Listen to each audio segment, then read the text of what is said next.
ਪਾਕਿਸਤਾਨ ਦੇ ਸਭ ਵੱਡੇ 에ਅਰਪੋਰਟਸ ਦੇ ਉੱਤੇ ਮੁਸਾਫਰਾਂ ਦੇ ਨਾਲ ਬਦਸਲੂਕੀ ਔਰ ਆਫਲੋਡ ਕਰਨ ਦੀਆਂ ਸ਼ਿਕਾਇਤਾਂ ਵਧਣ ਤੋਂ ਬਾਅਦ ਪਾਕਿਸਤਾਨੀ ਪ੍ਰਾਈਮ ਮਿਨਿਸਟਰ ਨੇ ਇਹਦਾ ਨੋਟਿਸ ਲੈ ਕੇ ਇੱਕ 14 ਬੰਦਿਆਂ ਦੀ ਕਮੇਟੀ ਬਣਾਤੀ ਹੈ। ਇਹ ਜ਼ਿੰਮੇਦਾਰ ਨੇ ਜਿਹੜੇ ਜਨਵਰੀ ਦੇ ਅਖੀਰ ਤੱਕ ਆਪਣੀਆਂ ਸਿਫਾਰਿਸ਼ਾਂ ਪੇਸ਼ ਕਰਨਗੇ।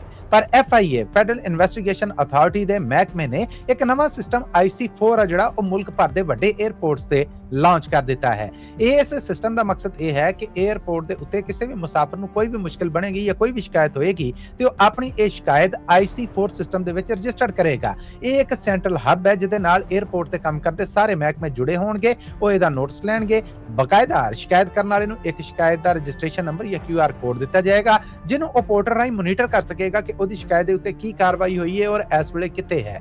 ਆਖਿਆ ਜਾ ਰਿਹਾ ਕਿ ਇਸ ਨਿਜ਼ਾਮ ਜਾਂ ਸਿਸਟਮ ਦਾ ਮਕਸਦ ਇਹ ਹੈ ਕਿ ਮੁਸਾਫਰਾਂ ਨੂੰ ਸਹੂਲਤਾਂ ਦਿੱਤੀਆਂ ਜਾ ਸਕਣ ਔਰ ਮਹਿਕਮਿਆਂ ਦੇ ਵਿੱਚ ਖਰਾਬੀਆਂ ਨੇ ਜਿਹੜੀਆਂ ਉਹਨਾਂ ਨੂੰ ਦੂਰ ਕੀਤਾ ਜਾ ਸਕੇ ਔਰ ਮੁਸਾਫਰਾਂ ਦੇ ਨਾਲ ਹੋਣ ਵਾਲੀ ਨਾਇਨਸਾਫੀ ਜਾਂ ਧੱਕਾ ਜਿਹੜਾ ਉਹਨੂੰ ਰੋਕਿਆ ਜਾ ਸਕੇ।